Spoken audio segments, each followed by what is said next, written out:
What do militaries typically make news for? Their arsenal, their preparedness, their budgets, their deployments.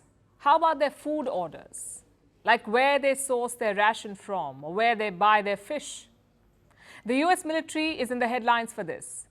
They're bulk buying fish from Japan, not because Tokyo is offering some big discount. It's more of a political statement, a show of solidarity. Until recently, the biggest buyer of fish from Japan was China. But now China is boycotting Japanese seafood, and the US is trying to mitigate the economic damage. Our next report tells you more. In 2011, Japan's Fukushima Daiichi nuclear plant was crippled by a tsunami.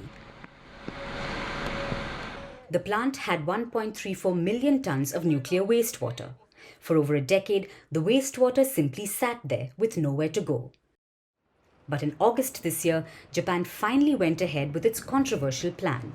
It began releasing the treated radioactive wastewater into the Pacific. And China didn't like this one bit. It has been a fierce critic of Japan's discharge plan. So, immediately after the release, it imposed a blanket ban on Japanese seafood.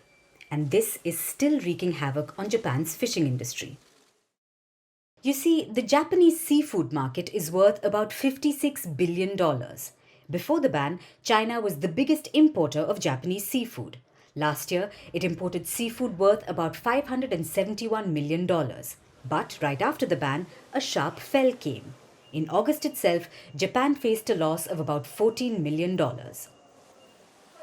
It's been 2 months since. Japan is still struggling with oversupply and declining value. So now, the US has stepped in. It wants to help. As a first step, it will buy Japanese seafood for its military in the area, starting with scallops. Japan's scallop sector is under mounting financial stress.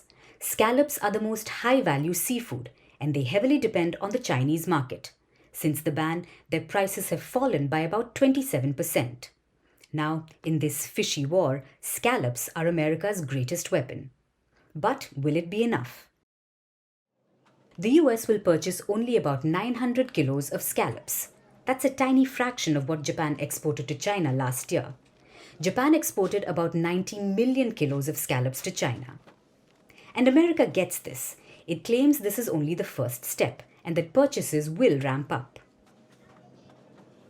We'll be in this area of scallops, but it will then broaden to all types of fish, be sold in all the commissaries across the United States bases, 17 of them.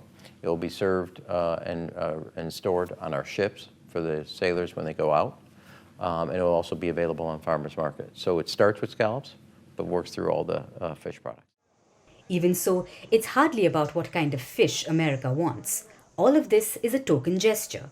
The US is actively fighting an economic war with China. Do I think this is the answer, full stop? No. China will continue its economic coercion.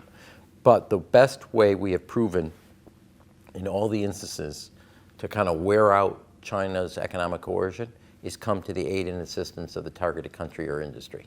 So this is one step. And again, China doesn't like this either.